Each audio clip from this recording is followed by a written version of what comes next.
హరి ఓం తత్సత్. శ్రీ మాత్రే నమ. అమ్మ ప్రేమలోనే గురుకృప. మన ఆధ్యాత్మిక జీవితానికి వెలుగు, మార్గం, శక్తి అన్నీ గురువు నుండే లభిస్తాయి. ఒక వ్యక్తి తపోమయ జీవితం, ఆధ్యాత్మిక సాధనలో తనను అర్హునిగా చేసుకున్నప్పుడు గురుశక్తి తనలో అభివ్యక్తమవుతుంది. ఆ శక్తి జగద్గురువైన భగవంతుడిదే. అలా ఎవరిలో భగవంతుని గురుశక్తి అభివ్యక్తమవుతుందో వారిని గురువుగా పిలుస్తారు. నిజమైన గురుశక్తి కార్మోన్ముఖమైనప్పుడు ఆధ్యాత్మిక జిజ్ఞాసువులు సహజంగానే ఆ వ్యక్తి పట్ల ఆకర్షులవుతారు.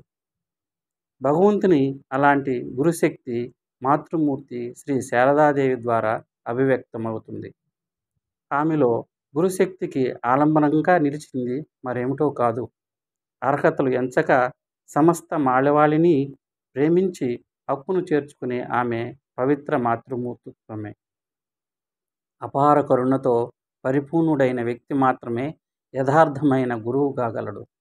యథార్థ గురువు శిష్యుని మనోపరిపక్వతకు తగిన మార్గం చూపి ఆధ్యాత్మిక పథంలో అవరోధాలను తొలగిస్తాడు. అవసరమైతే ఒక్కోసారి శిష్యుని పాపాలను కూడా స్వీకరిస్తాడు. దీనిని బట్టి గురువు అనే బాధ్యత ఎంత పరిమాణాన్ని కలిగి ఉందో ఊహించుకోవచ్చు.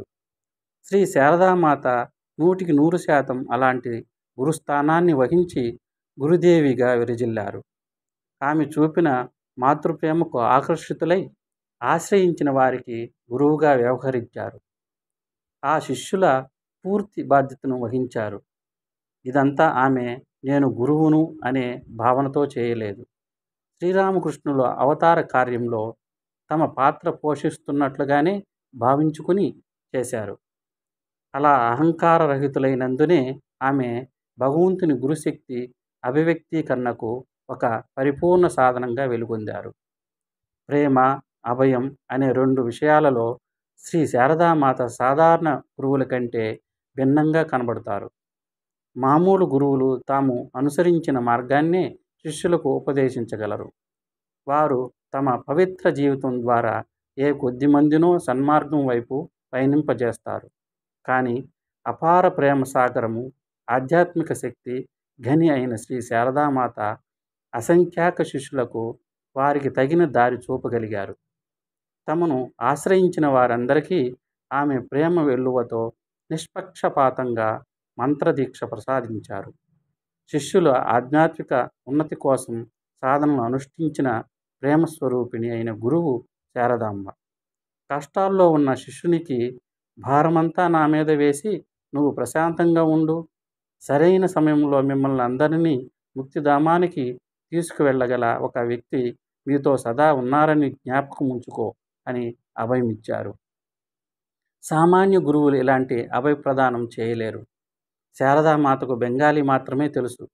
అందువల్ల దక్షిణ భారతదేశంలో పర్యటించినప్పుడు భక్తులతో మాట్లాడలేకపోయారు. ఆమె దర్శనార్థం వచ్చిన భక్తులు అమ్మ మంత్రం, అమ్మ దీక్ష అన్న మాటలు మాత్రమే అర్థమయ్యాయి. వారితో ఎలాంటి సంభాషణ చేయకపోయినా వారికి నచ్చినట్లు వారు అనుసరిస్తున్న సాంప్రదాయానికి యుక్తమైన ఇష్ట దైవ మంత్రాలతో దీక్షనిచ్చి అనుగ్రహించారు.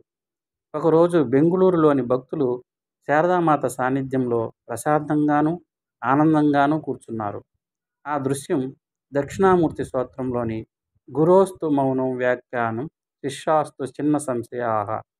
గురువు మౌనంగానే బోధిస్తాడు, శిష్యులందరి సందేహాలు తీరిపోయాయి అన్న వాక్యాన్ని తలింపజేసింది.